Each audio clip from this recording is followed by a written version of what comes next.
बिस्मिल्लाहिर्रहमानिर्रहीम अस्सलाम वालेकुम। बहुत ज़बरदस्त अच्छी ख़बर है, वो ये है कि दुबई में या यूएई में अगर आप रहते हैं, आपके ऊपर किसी किस्म के जुर्माने हैं, तमाम जुर्माने माफ़ कर दिए जाएंगे अगर इस वेबसाइट पे जाके अगर आपके ऊपर कोई जुर्माना हुआ है तो अप्लाई करेंगे।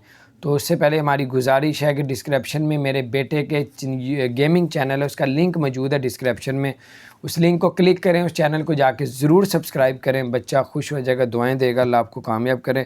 और दुबई हुकूमत ने, यूएई हुकूमत ने कहा है कि अगर किसी के ऊपर भी कोरोना के कोई चार्जेस पड़े हैं, जुर्माने पड़े हैं, क्योंकि कोरोना के जो जुर्माने हैं वो 500 दिरहम से लेके 70,000 दिरहम तक जुर्माने किए गए हैं लोगों को। उन्होंने कहा अगर आपको लगा कि आपके साथ ज़्यादती की गई है तो आप www.pp.gov.ae में जाके अप्लाई कर सकते हैं कि आपके पास जो जुर्माने हुए हैं उसको माफ़ किया जाए, और ये जुर्माना ठीक नहीं किया तो आपका जुर्माना माफ़ कर दिया जाएगा। तो ज़बरदस्त खुशखबरी है, जिनके पास जुर्माने हैं लोगों ने माफ़ भी करवाए हैं, जाएँ इधर आप अपने अप्लाई करें जिनके जुर्माने हुए हैं। और फिर आपसे गुजारिश करेंगे, डिस्क्रिप्शन में हमारे बेटे का एक चैनल का लिंक मौजूद है, उस लिंक को क्लिक करें, चैनल को ज़रूर से आके सब्सक्राइब करें। अल्लाह ताला आपसे राज़ी हो। बहुत शुक्रिया। अस्सलाम वालेकुम रहमतुल्लाह।